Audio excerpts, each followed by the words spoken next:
Hoje o Literatos TV vem com uma notícia sensacional, tanto para os saudosos quanto para as novas gerações, né, Michael?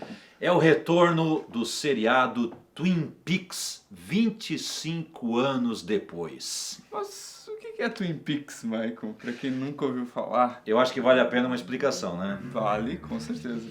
Olha só, em 1990, a TV americana lançou um seriado, o nome era Twin Peaks, que era o nome da cidade onde tudo ocorria, né, na fronteira entre Estados Unidos e Canadá. Um seriado dirigido pelo David Lynch, que já era um cineasta de nomeada, né, e que simplesmente revolucionou a TV americana e por consequência, né, as TVs ao redor do mundo, porque era um seriado que trazia situações muito inusitadas, simbolismos estranhos, ou seja, era um seriado que, ao contrário do que costumava acontecer, ele não subestimava a inteligência do público. Ele puxava pelo público, ele fazia o público pensar, ele fazia o público participar através de interpretações. Agora sim, Michael, o David Lynch e também o seriado Twin Peaks, eles são considerados obras meio surrealistas, mas o que é o surrealismo? É o que se fala, né? A televisão surrealista, né? O que se escrevia naquela época, né? Na verdade, quando nós usamos a palavra surrealismo, nós estamos nos referindo àqueles movimentos de vanguarda, as vanguardas artísticas europeias, que aconteceram no princípio do século XX. Então o surrealismo era mais uma vertente daquela. Você tinha o cubismo, você tinha o dadaísmo, você tinha o expressionismo, o impressionismo, e o surrealismo era uma dessas tendências. Mas o que pregava o surrealismo? Ele pregava a valorização dos estados inconscientes e oníricos na criação artística. Ou seja, fora o racionalismo, fora aquilo que é matemático, aquilo que é muito sóbrio. O surrealismo é como se o pintor, o escritor, o cineasta, como se ele estivesse bêbado ou como se ele estivesse dormindo e desse asas, né, à sua imaginação. É uma mistura de realidade com sonho. E aí a gente tem então os grandes nomes do surrealismo, né? Começando pela literatura, então, Michael. Pela literatura. O primeiro que nós podemos citar, né, o Guilherme Apollinaire, um importante poeta europeu do princípio do século XX, e é dito, não se tem tanta certeza assim, mas a ele é atribuída a palavra surrealismo. Depois veio o André Breton, e aí sim já com uma ideia de fazer um movimento, de fazer uma escola literária, de fazer um movimento estético, né? O Breton ele reuniu uma série de artistas em torno de si, não só escritores, mas também pintores, escultores, dramaturgos, cineastas e tal, e ele lançou em 1924 o famoso Manifesto Surrealista. Ali você tem, né, as premissas da arte que acabaram influenciando também a pintura. A né? pintura. Onde a gente tem nomes como Max Ernst, nós temos o Juan Miró, que é um espanhol. Exato, também. Nós temos também o René Magritte, que as pinturas dele também se tornaram bastante populares. Um dos mais interessantes, os homens de chapéu coco, né, que ficaram marcados aí na cultura do século XX. E temos o Salvador Dalí, que eu acho que é o mais popular de todos esses nomes. Ah, sem a menor dúvida. Mas ele não ficou só na pintura. Não ficou. Salvador Dalí ele recriou um mundo novo, né, através da pintura dele, mas ele sempre flertou com o cinema, né?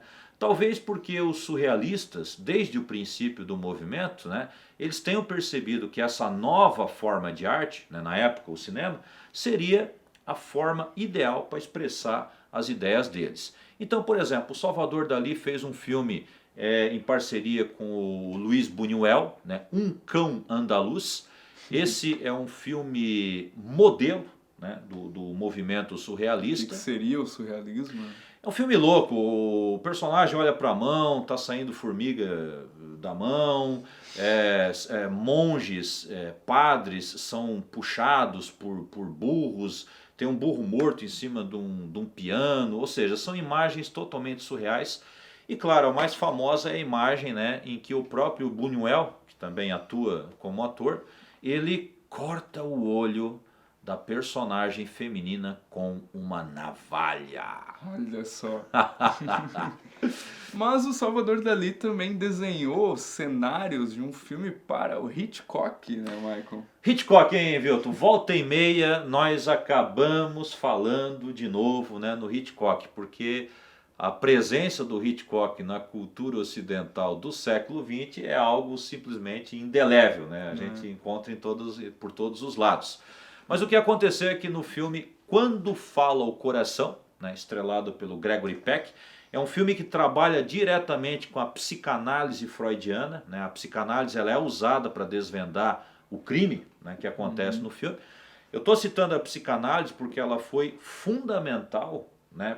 A psicanálise ela foi o gatilho, né, para o movimento surrealista, né? Porque essa coisa do inconsciente, do sonho, dos símbolos, né, com diversas interpretações. Mas enfim, o personagem do Gregory Peck, ele relata um sonho num determinado momento. É um sonho maluco, ou vamos ser mais claros, é um sonho surrealista, né? Que é onde aparecem os cenários do Salvador. Os cenários, né? Quem pintou esses cenários, né, foi o Salvador Dalí. E o Salvador Dalí, ele fez também ele começou, na verdade, a fazer um projeto em parceria com o Walt Disney, né, um desenho animado, né, em que ele trabalharia com as imagens já consagradas na pintura dele. Infelizmente, esse projeto ele foi abortado, ele parou pela metade, mas agora nos últimos anos, né, o pessoal da Disney reuniu lá os storyboards, o material que eles haviam produzido até então, e lançaram, né, esse filme que o mais próximo possível do que teria sido, né, essa parceria entre o Walt Disney e o Salvador Dalí. Bom, essa relação com o cinema faz com que nós pensemos agora em grandes cineastas. Como Fellini, Ingmar Bergman, e aí a gente chega no David Lynch. David Lynch, né? Quer dizer, se a gente buscar pelo cinema aí do século XX, nós vamos encontrar grandes autores, né? Todos eles beberam, né, do surrealismo, né, da vanguarda, e todos eles contribuíram, todos eles deram, né, novas contribuições em termos de estilo. E quando nós chegamos, né, ao David Lynch, nós temos uma verdadeira revolução.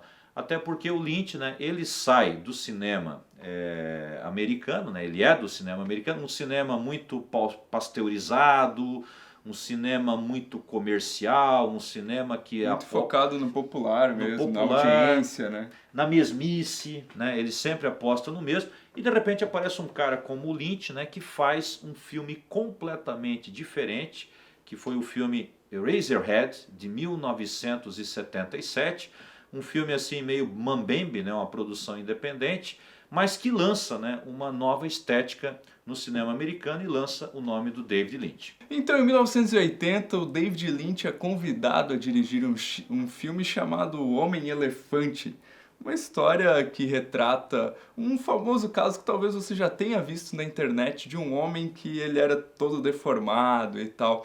Nesse filme tem a produção do Mel Brooks. E, assim, apesar do Mel Brooks ser um comediante, ele não quis que o nome dele aparecesse nos créditos, porque esse filme era um drama, e acabou que esse filme até recebeu várias indicações ao Oscar.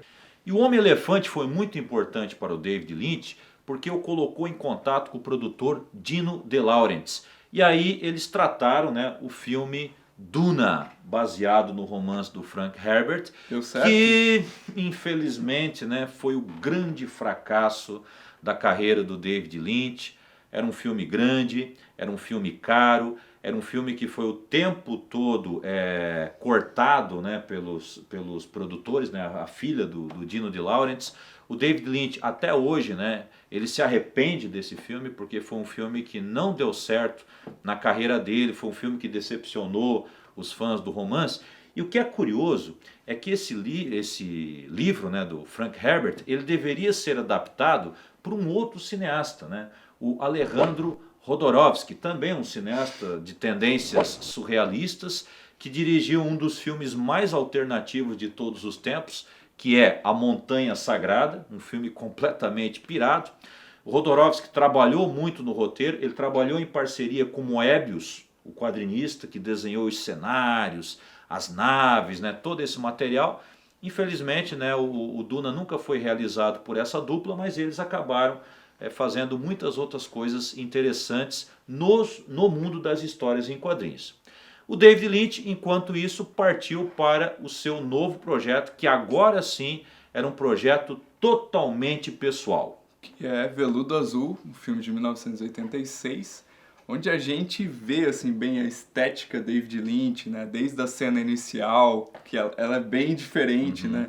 Uma mangueira voa, assim, o homem cai e aí aquela câmera vai fazendo assim, vai pela grama, assim, filmando. E é um filme também que tem aquela questão do blues, assim, que começa a aparecer ou ser bem típico do David Lynch, né? Em 1990 ele lança outro filme pessoal, Coração Selvagem, né, com Nicolas Cage e a Laura Dern, né?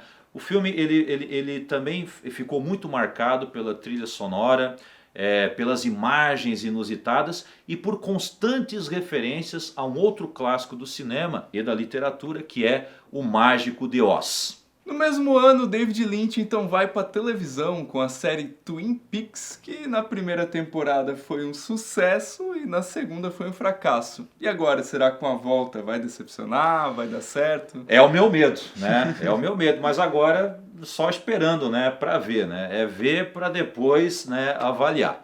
Em 97, o David Lynch lança outro filme de características bem pessoais, que é o Lost Highway, A Estrada Perdida. Ele é um filme circular, é um filme que trabalha muito com imagens, é um roteiro que aparentemente ele é confuso, mas na verdade o roteiro ele é enigmático. É aí que o David Lynch parece que está fazendo a preparação para a sua grande obra, Mulholland Drive. Mas antes de Mulholland Drive, David Lynch filmou A História Real em 1999, que é um filme que não tem muitas características do David Lynch, um filme totalmente linear, que acho que a gente não entende por que ele fez esse filme, né, Mike? Pois é, não tem nenhuma bizarrice, não tem nenhum anãozinho dançando, não tem nenhuma loira com o rosto deformado, né? Ou seja, é um filme do David Lynch, mas não é um filme do David Lynch. Agora, o filme seguinte, né, Mulholland Drive, Cidade dos Sonhos, esse sim marcou época, causou polêmica, debates na internet, todo mundo querendo apresentar a sua interpretação. Metade do pessoal achava o filme uma porcaria, outra metade achava o filme fantástico, né? Nós vamos aprofundar, nós vamos falar mais de Mulholland Drive no segundo bloco. Depois do Mulholland Drive, né, só para completar, ele faz o Inland Empire em 2006. Mas não é a mesma coisa. É como se fosse um aprofundamento, né? Eu até acho o seguinte, ele fez A Estrada Perdida, foi uma primeira filmagem daquelas ideias circulares, oníricas e bizarras. Aí ele vai para Mulholland Drive, ele chega ao ponto. E depois em Inland Empire, né, que seria o Império dos Sonhos, é o título aqui no Brasil, aí ele perde a mão, né, ele passa da conta, ele chuta, ele fez com câmeras digitais, portanto um orçamento mais barato, ele chuta o pau da barraca, e aí realmente fica um filme hermético mesmo, um filme complicado mesmo, não é como o Mulholland Drive, né, que tem aquela, ele tem assim, ele vai intermediando, né, coisas que nós conseguimos decodificar facilmente e coisas que nós achamos simplesmente absurdas. E no próximo bloco nós vamos continuar a falar de David Lynch. Vamos tentar uma interpretação de Mulholland Drive? Será que a gente se atreve a fazer isso? Bom, é o que o filme propõe, então não perca. Até já!